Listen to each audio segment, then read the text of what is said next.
Chapter 23. The Revelation of the Scarlet Letter. The eloquent voice, on which the souls of the listening audience had been borne aloft, as on the swelling waves of the sea, at length came to a pause. There was a momentary silence, profound as what should follow the utterance of oracles. Then ensued a murmur and half-hushed tumult, as if the auditors, released from the high spell that had transported them into the region of another's mind, were returning into themselves, with all their awe and wonder still heavy on them. In a moment more, the crowd began to gush forth from the doors of the church. Now that there was an end, they needed other breath, more fit to support the gross and earthly life into which they relapsed, than that atmosphere which the preacher had converted into words of flame, and had burdened with the rich fragrance of his thought. In the open air their rapture broke into speech. The street and the market-place absolutely babbled from side to side with applauses of the minister. His hearers could not rest until they had told one another of what each knew better than he could tell or hear. According to their united testimony, never had man spoken in so wise, so high, and so holy a spirit as he that spake this day, nor had inspiration ever breathed through mortal lips more evidently than it did through his. Its influence could be seen, as it were, descending upon him and possessing him, and continually lifting him out of the written discourse that lay before him, and filling him with ideas that must have been as marvellous to himself as to his audience. His subject, it appeared, had been the relation between the deity and the communities of mankind, with a special reference to the New England which they were here planting in the wilderness. And, as he drew towards the close, a spirit as of prophecy had come upon him, constraining him to its purpose as mightily as the old prophets of Israel were constrained, only with this difference, that, whereas the Jewish seers had denounced judgments and ruin on their country, it was his mission to foretell a high and glorious destiny for the newly gathered people of the Lord. But, throughout it all, and through the whole discourse, there had been a certain deep, sad undertone of pathos, which could not be interpreted otherwise than as the natural regret of one soon to pass away. Yes, their minister whom they so loved, and who so loved them all that he could not depart heavenward without a sigh, had the foreboding of untimely death upon him, and would soon leave them in their tears. This idea of his transitory stay on earth gave the last emphasis to the effect which the preacher had produced. It was as if an angel, in his passage to the skies, had shaken his bright wings over the people for an instant, at once a shadow and a splendour, and had shed down a shower of golden truths upon them. Thus there had come to the Reverend Mr. Dimmesdale, as to most men in their various spheres, though seldom recognised until they see it far behind them, an epoch of life more brilliant and full of triumph than any previous one, or than any which could hereafter be. He stood, at this moment, on the very proudest eminence of superiority, to which the gifts of intellect, rich lore, prevailing eloquence, and a reputation of whitest sanctity could exalt a clergyman in New England's earliest days, when the professional character was of itself a lofty pedestal. Such was the position which the minister occupied, as he bowed his head forward on the cushions of the pulpit at the close of his election sermon. Meanwhile Hester Prynne was standing beside the scaffold of the pillory, with the scarlet letter still burning on her breast. Now was heard again the clangor of the music, and the measured tramp of the military escort issuing from the church door. The procession was to be marshalled thence to the town hall, where a solemn banquet would complete the ceremonies of the day. Once more, therefore, the train of venerable and majestic fathers was seen moving through a broad pathway of the people, who drew back reverently on either side, as the governor and magistrates, the old and wise men, the holy ministers, and all that were eminent and renowned, advanced into the midst of them. When they were fairly in the market-place, their presence was greeted by a shout. This, though doubtless it might acquire additional force and volume from the childlike loyalty which the age awarded to its rulers, was felt to be an irrepressible outburst of enthusiasm kindled in the auditors by that high strain of eloquence which was yet reverberating in their ears. Each felt the impulse in himself, and, in the same breath, caught it from his neighbour. Within the church it had hardly been kept down. Beneath the sky it pealed upward to the zenith. There were human beings enough, and enough of highly wrought and symphonious feeling, to produce that more impressive sound than the organ tones of the blast, or the thunder, or the roar of the sea, even that mighty swell of many voices, blended into one great voice by the universal impulse, which makes likewise one vast heart out of the many. Never from the soil of New England had gone up such a shout. Never on New England soil had stood the man so honoured by his mortal brethren as the preacher. How fared it with him, then? Were there not the brilliant particles of a halo in the air about his head? So etherealized by spirit as he was, and so apotheosized by worshipping admirers, did his footsteps in the procession really tread upon the dust of earth? As the ranks of military men and civil fathers moved onward, all eyes were turned towards the point where the minister was seen to approach among them. The shout died into a murmur, as one portion of the crowd after another obtained a glimpse of him. How feeble and pale he looked amid all his triumph! The energy, or say rather, the inspiration which had held him up until he should have delivered the sacred message that brought its own strength along with it from heaven, was withdrawn, now that it had so faithfully performed its office. The glow, which they had just before beheld burning on his cheek, was extinguished, like a flame that sinks down hopelessly among the late decaying embers. It seemed hardly the face of a man alive, with such a death-like hue. It was hardly a man with life in him, that tottered on his path so nervelessly, yet tottered and did not fall. One of his clerical brethren, it was the venerable John Wilson, observing the state in which Mr. Dimmesdale was left by the retiring wave of intellect and sensibility, stepped forward hastily to offer his support. The minister tremulously but decidedly repelled the old man's arm. He still walked onward, if that movement could be so described, which rather resembled the wavering effort of an infant, with its mother's arms in view, outstretched to tempt him forward.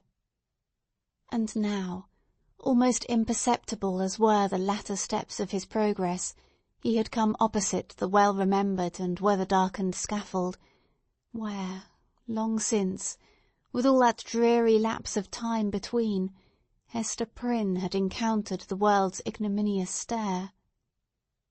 There stood Hester, holding little Pearl by the hand, and there was the scarlet letter on her breast. The minister here made a pause, although the music still played the stately and rejoicing march to which the procession moved. It summoned him onward, onward to the festival, but here he made a pause. Bellingham, for the last few moments, had kept an anxious eye upon him. He now left his own place in the procession, and advanced to give assistance, judging from Mr. Dimmesdale's aspect that he must otherwise inevitably fall. But there was something in the latter's expression that warned back the magistrate, although a man not readily obeying the vague intimations that pass from one spirit to another. The crowd, meanwhile, looked on with awe and wonder. This earthly faintness was, in their view, only another phase of the minister's celestial strength, nor would it have seemed a miracle too high to be wrought for one so holy, had he ascended before their eyes, waxing dimmer and brighter, and fading at last into the light of heaven. He turned towards the scaffold, and stretched forth his arms. "Hester," said he, "come hither. Come, my little Pearl." It was a ghastly look with which he regarded them, but there was something at once tender and strangely triumphant in it. The child, with the bird-like motion which was one of her characteristics, flew to him, and clasped her arms about his knees. Hester Prynne, slowly, as if impelled by inevitable fate, and against her strongest will, likewise drew near, but paused before she reached him. At this instant, old Roger Chillingworth thrust himself through the crowd, or perhaps, so dark, disturbed and evil was his look, he rose up out of some nether region, to snatch back his victim from what he sought to do. Be that as it might, the old man rushed forward and caught the minister by the arm. "Madman, hold! What is your purpose?" whispered he. "Wave back that woman! Cast off this child! All shall be well. Do not blacken your fame and perish in dishonour. I can yet save you. Would you bring infamy on your sacred profession?" "Ha, tempter! Methinks thou art too late," answered the minister, encountering his eye, fearfully but firmly. "Thy power is not what it was. With God's help I shall escape thee now." He again extended his hand to the woman of the scarlet letter. "Hester Prynne," cried he, with a piercing earnestness, "in the name of Him, so terrible and so merciful, who gives me grace, at this last moment, to do what, for my own heavy sin and miserable agony, I withheld myself from doing 7 years ago, come hither now, and twine thy strength about me. Thy strength, Hester, but let it be guided by the will which God hath granted me. This wretched and wronged old man is opposing it with all his might, with all his own might and the fiend's. Come, Hester, come, support me up yonder scaffold." The crowd was in a tumult. The men of rank and dignity, who stood more immediately about the clergyman, were so taken by surprise, and so perplexed as to the purport of what they saw, unable to receive the explanation which most readily presented itself, or to imagine any other, that they remained silent and inactive spectators of the judgment which Providence seemed about to work. They beheld the minister, leaning on Hester's shoulder, and supported by her arm around him, approach the scaffold and ascend its steps, while still the little hand of the sin-born child was clasped in his. Old Roger Chillingworth followed, as one intimately connected with the drama of guilt and sorrow in which they had all been actors, and well entitled, therefore, to be present at its closing scene. "Hadst thou sought the whole earth over," said he, looking darkly at the clergyman, "there was no one place so secret, no high place nor lowly place, where thou couldst have escaped me, save on this very scaffold." "Thanks be to Him who hath led me hither," answered the minister. Yet he trembled, and turned to Hester with an expression of doubt and anxiety in his eyes, not the less evidently betrayed that there was a feeble smile upon his lips. "Is not this better," murmured he, "than what we dreamed of in the forest?" "I know not, she hurriedly replied. "Better? Yea, so we may both die, and little Pearl die with us." "For thee and Pearl, be it as God shall order," said the minister. "And God is merciful. Let me now do the will which He hath made plain before my sight. For Hester, I am a dying man, so let me make haste to take my shame upon me." Partly supported by Hester Prynne, and holding one hand of little Pearl's, the Reverend Mr. Dimmesdale turned to the dignified and venerable rulers, to the holy ministers who were his brethren, to the people, whose great heart was thoroughly appalled, yet overflowing with tearful sympathy, as knowing that some deep life-matter, which, if full of sin, was full of anguish and repentance likewise, was now to be laid open to them.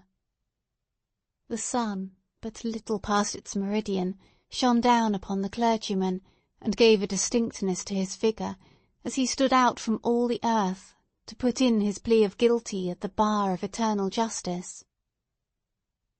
"People of New England," cried he, with a voice that rose over them, high, solemn, and majestic, yet had always a tremor through it, and sometimes a shriek, struggling up out of a fathomless depth of remorse and woe. "Ye that have loved me, ye that have deemed me holy, behold me here, the one sinner of the world. At last, I stand upon the spot where, 7 years since, I should have stood, here with this woman, whose arm, more than the little strength wherewith I have crept hitherward, sustains me, at this dreadful moment, from grovelling down upon my face. Lo, the scarlet letter which Hester wears. Ye have all shuddered at it. Wherever her walk hath been, wherever, so miserably burdened, she might have hoped to find repose, it hath cast a lurid gleam of awe and horrible repugnance round about her. But there stood one in the midst of you, at whose brand of sin and infamy ye have not shuddered." It seemed, at this point, as if the minister must leave the remainder of his secret undisclosed. But he fought back the bodily weakness, and still more the faintness of heart, that was striving for the mastery with him. He threw off all assistance, and stepped passionately forward a pace before the woman and the child. "It was on him," he continued, with a kind of fierceness, so determined was he to speak out the whole. "God's eye beheld it. The angels were forever pointing at it. The devil knew it well, and fretted it continually with the touch of his burning finger. But he hid it cunningly from men, and walked among you with the mien of a spirit, mournful because so pure in a sinful world, and sad because he missed his heavenly kindred. Now, at the death hour, he stands up before you. He bids you look again at Hester's scarlet letter.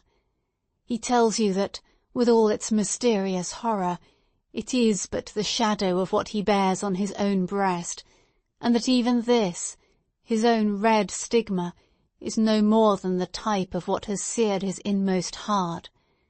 Stand any here that question God's judgment on a sinner. Behold a dreadful witness of it." With a convulsive motion he tore away the ministerial band from before his breast. It was revealed. But it were irreverent to describe that revelation. For an instant the gaze of the horror-stricken multitude was concentrated on the ghastly miracle, while the minister stood, with a flush of triumph in his face, as one who in the crisis of acutest pain had won a victory. Then down he sank upon the scaffold. Hester partly raised him, and supported his head against her bosom. Old Roger Chillingworth knelt down beside him, with a blank, dull countenance, out of which the life seemed to have departed. "Thou hast escaped me," he repeated more than once. "Thou hast escaped me." "May God forgive thee," said the minister. "Thou too hast deeply sinned."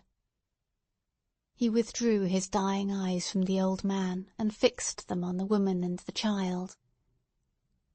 "My little Pearl," said he feebly, and there was a sweet and gentle smile over his face, as of a spirit sinking into deep repose. Nay, now that the burden was removed, it seemed almost as if he would be sportive with the child.